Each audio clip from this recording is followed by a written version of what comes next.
Hi, I'm Chef Miko Aspiras. And I'm Chef Michelin Dapo. Today, we're super excited to share with you some innovative and fresh calamansi recipes that you can make at home, and it's actually perfect for summer. Calamansi is commonly used in the Philippines, and it's actually one of my favorite ingredients to use. Mine too. Yeah, because you can use it for both savory or sweet pastries, for your desserts. So calamansi is actually a tiny citrus that's packed with a lot of flavors, and it's commonly used in the Philippines. Today we're going to share with you some dessert recipes and a drink. The dessert would be a calamansi summer trifle. And it could be good complement with our summer drink, which is calamansi and blue pea iced tea. Yeah, I'm so excited to start. Let's get on with it. Come on, let's start. All right, for the calamansi summer trifle, we have three main components. So the first one is a salty cashew crumble, and then we have the calamansi curd, and then a salty meringue. We added a lot of salt here and there because we want the saltiness to counter the sourness and the sweetness of the entire dish. So the first component is that we're making here today is the calamansi curd. So we have 4 egg yolks, 400 ml of condensed milk, 4 grams of salt, 40 grams of corn flour, 50 grams of cold cube butter, and then of course, we have 120 ml of calamansi extract. All right, so we start by whisking the egg yolks in a large bowl like this. So we just need to loosen up the egg yolks and break the walls. So break the walls. We're not, so break the walls or the membrane of the, so I'm getting very scientific here, but we just need to stir that together so that it's broken down. We don't need to whip anything. You just want it mixed smooth before you add any ingredients. Right. That's good. All right. And then let's grab a pot, like a medium-sized pot, heavy bottom, and then we're going to mix the condensed milk. Actually, Miko, that's so yummy. I can put condensed milk also. On anything? Yeah. Right, and then we're going to add the salt and then the corn flour. And just make sure you stir that all together. And then we're just going to put this on medium heat and allow it to simmer.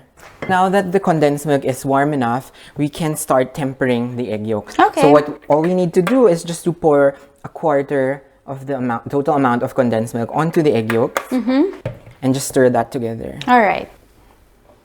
Yum. It doesn't need to be exact. So just stir that together. By doing that, we're warming up the egg yolks. And it won't shock your yolk mixture when you put it back into your pot of condensed milk. Yeah. So again, we're not whipping anything. You don't want aeration. Yeah. All right, mix. Looks done. Yep. So what we're looking for is called nape. It's actually a very fancy term for a texture that it coats the back of the spoon when you run your finger through the spoon. So that is an indication that your mixture is thick enough. And it's ready. Okay. So, yeah.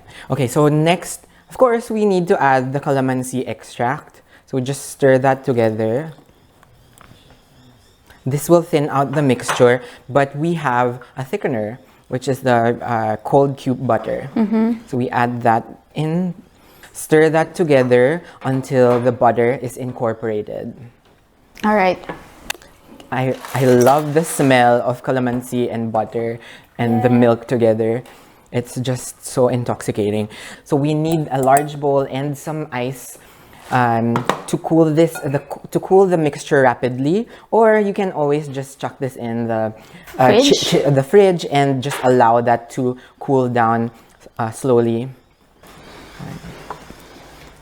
Yum. I think this is a successful mixture because it's very smooth and very creamy, and we don't see any traces of overcooked eggs. Yeah. No scrambled calamansi flavor. Alright, so we just need to continue to cool this down and set this aside until we're ready to assemble. Now to the second component is your cashew crumble. So how easy is this to make, Michelle? It's actually easy. You dump all in and then you make a dough. Yeah. Right? So in a large bowl? In a large bowl, yeah. So you have room to move around, all right? So you start with your flour and your sugar, salt, and your toasted chopped cashew nuts. Thank you, Miko. Okay, no worries. Incorporate and mix it. Okay. If you notice, I'm just using the fingers, not this palm here. It's a bit warm. Might melt my butter in the end.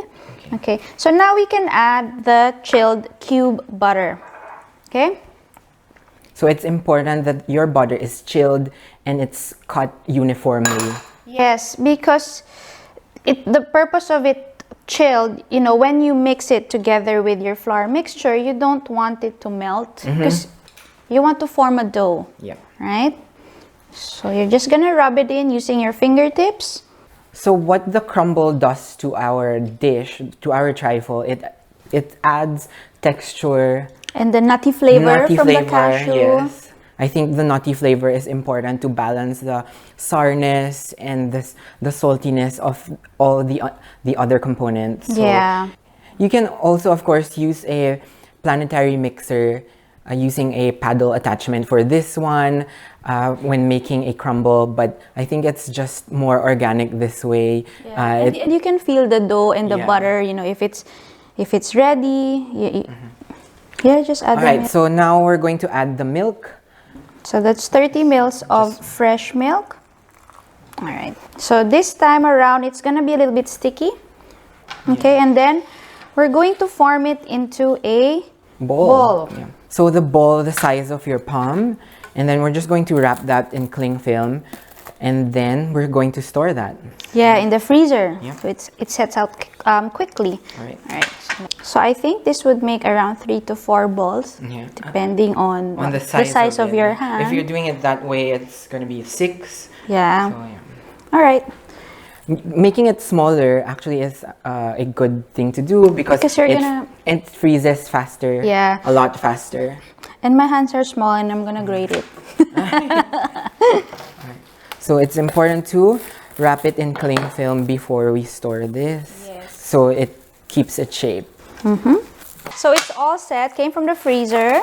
Okay. So we have here a microplane. You can also use a box grater, but what we're looking for is the medium size grids, like holes. And so next thing that we need to do is we have to grate it in a silpat or a baking sheet or baking paper. Okay. Before you do that, make sure that your oven is preheated for 175 degrees Celsius. All right. So let's grate. When you're grating, make sure that your dough is also not clumped up because you want them to cook evenly in the oven, right?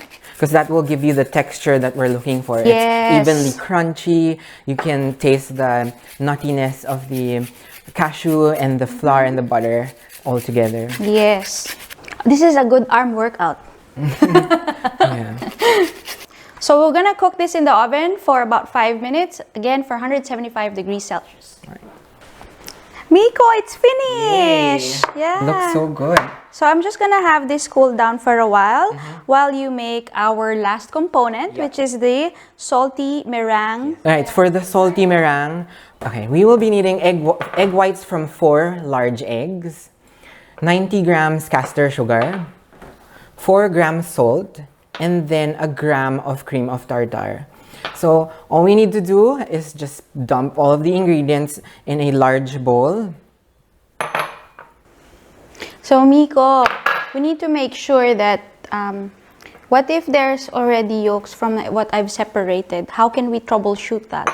Ready, like when I'm separating my eggs. Okay, so it's very important when whipping or whipping egg whites or making a meringue that it has to be clean off any egg yolks, any traces of egg yolks. You can easily remove small traces of egg yolks by taking it off using a spoon or the shell of the egg. So yeah, but it's important that the egg whites is clean. It's just egg whites because it won't whip It will not whip if you have even the smallest trace of egg yolks in there. So to whip that, I'm using a hand mixer with a whisk attachment, and we're just going to whip this until it's stiff.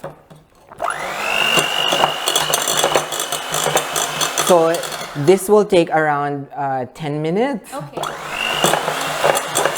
Okay, Miko, we're almost there. Yes. All right, so that's what we're looking for. It's stiff, and we're ready. We're ready to assemble. So just transfer the meringue into a piping bag like this and fitted with a piping tip, a round, a large round piping tip.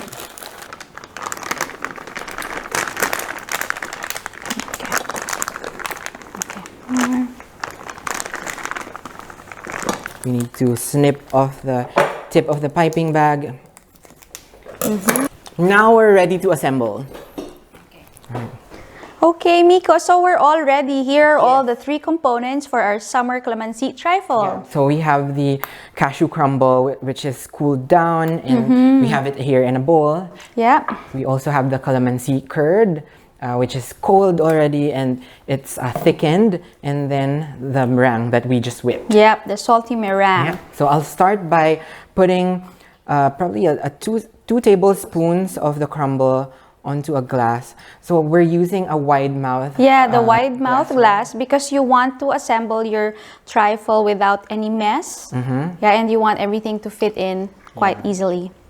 I mean, like, I think we're the only ones who want that. Some people like the mess, but as chefs, we want things But you know, if you're clean. hungry, you want a wide mouth, so you just keep on digging in. That one too. I think that's the reason why we have the wide mouth. All right. Okay, so next we're gonna put in our calamansi curd.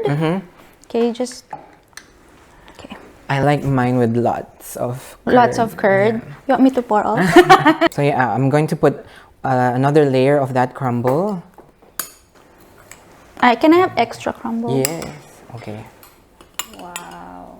And then one more layer of that beautiful calamansi curd. Yep.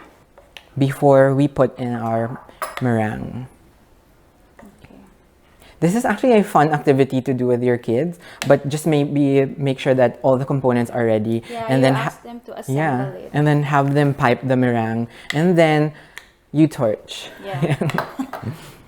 Now I'm going to go crazy and pipe a lot of meringue. Ooh. Ooh.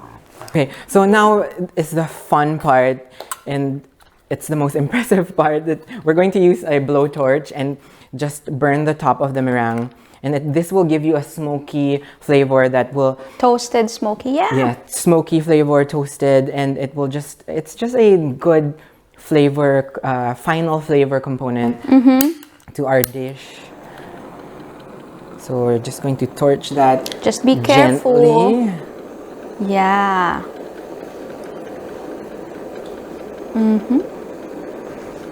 Actually have our spoons ready. Yeah, you're ready. Wow. A little more, and then for the other one.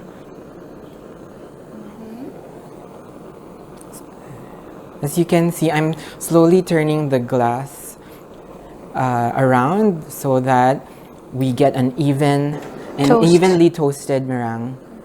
All right, I think you have some... Yeah, I wanted to put some flowers. edible flowers to put, just to add color. So I'm gonna snip off a few here and there. So we can put in, some yellows. There you go. There. And the purple. Yeah. And that's our dish. That's our dish for that's our dessert. It's called Calamansi Summer Trifle. So it's perfect for your Sunday afternoon with your family. Yeah. An activity for your kids, and it's just a really wonderful, flavorful dish all together. And it complements everything because you've got your nuts, your salty meringue, the sweetness of the curd. So it's really perfect. The tartness of the calamansi. Yes. Yeah, that's it. That's it. For our drinks, we're going to make the Calamansi Butterfly Blue Pea Iced Tea. Yes. Okay, so with the ingredients, we have our superstar, our Calamansi extract. Okay, And then that's 150 ml. And then we have around 1 tablespoon of our butterfly blue pea, dried blue pea. Yeah, you can also use other tea leaves that you have at home, but I just recommend this one because you'll see later, it will create magic. There's a surprise behind it. Yes. Okay. Yeah, and loose or bag tea it's fine, right? It's fine. Okay. And then we have 250 ml of water. So this one is already we've simmered this one, okay? And then we have 150 ml of soda water, 50 grams of honey, and 60 grams of corn syrup. And of course, lots of ice. Yeah, to make it refreshing, you really need to have lots of ice. But on the recipe, it says 300 grams. But the more, the merrier. All right, let's start. Okay, so first thing that we need to do is to put the tea leaves in a tea strainer, a teapot. It looks nice, so dainty. So it's so fragile too. So just pack it in there. And then we're going to slowly pour the water? The hot water in. You might burn your fingers. That's fine. Yeah. So we're going to fill the pot. Okay, and I guess while you want me to you're pouring, I'm just gonna put this away. Here. While you're pouring there, I'm gonna open up some calamansi. You know, you want it floating in your All right. So we're just going to. Wow, look, it changed color straight away. Already. So we're going to steep this for around 45 minutes. So we're just going to leave that there and do some errands. Some errands? Yeah. Yeah, let's... And allow this to steep. We're going to put this aside and we're going to prepare the rest of the ingredients. Okay. So while we're waiting with that tea to steep, what I'm doing is I'm adding more calamansi with our soda water. Yeah. I think we're lucky to have fresh calamansi here. Yeah, so might as well use that on everything. Use it. Okay. So we're using a 750 ml jar. So can you pass me more calamansi? More calamansi, yes. Yeah. Okay. So it's just for garnish and for presentation. So I squeeze in a little bit and then just chuck it inside. Okay? That will add some color and visual interest to your presentation. And it looks professional and very refreshing. All right, I think that's about it, Miko. Okay. Okay, now we want to add some ice or lots of ice. Lots of ice, please. So we're going to fill our jar halfway through, or I'll be your catcher. For you, I think you want it filled all the way to the top. I'll probably put some on my glass. Okay. I think, especially because it's so hot right now. Yeah, it's summer. Now that we have our tea, that it's been steeping for 45 minutes. So as you see, it changed color. So it's blue right now. We're going to pour this in a pot, in a sauce pot. And then we're just going to add honey to it. Yep, I have my spoon. I'll be mixing it. I'll just put this away. Okay, go. So we want it a little bit sweet. And we're going to add some corn syrup. And our superstar. Of course. We'll add that in afterwards when we create the magic. Yes. All right, so we just need to warm this up in on top of the stove until the corn syrup and the honey is dissolved. We don't need to boil it, just heat it up a little bit. This one, the honey and corn syrup has dissolved and it's a little bit warm. Just remember to cool it down for a few minutes so that when we pour it onto our jar, it won't melt the water, the ice too quickly. Okay. All right. Now we're ready to pour the tea mixture into our jar.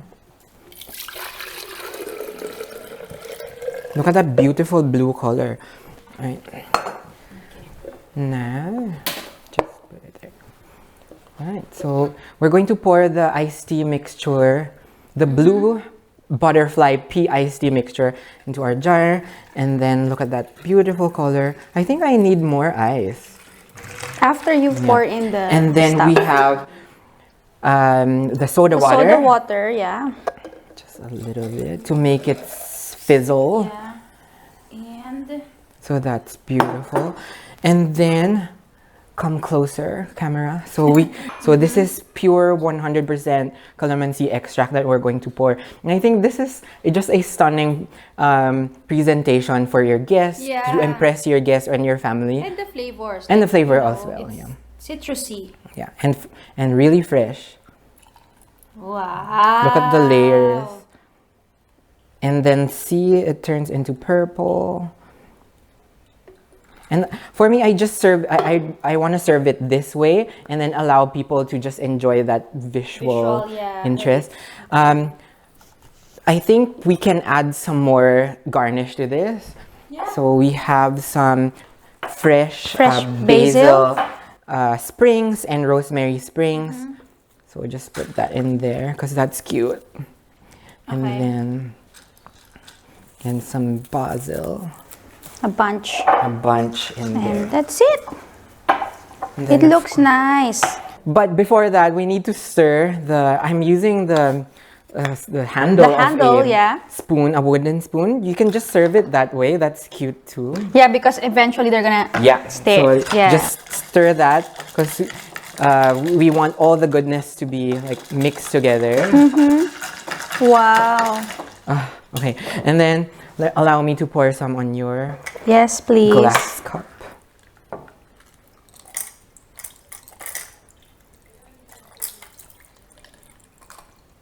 All right. It looks like a cocktail, doesn't it? Yeah, we can put this for a presentation. You know. Love that. All right. On mine too. Okay. And I think we deserve a toast for this one. For our calamansi and butterfly blue pea iced tea. Yes. It's very, very good for summer. Those.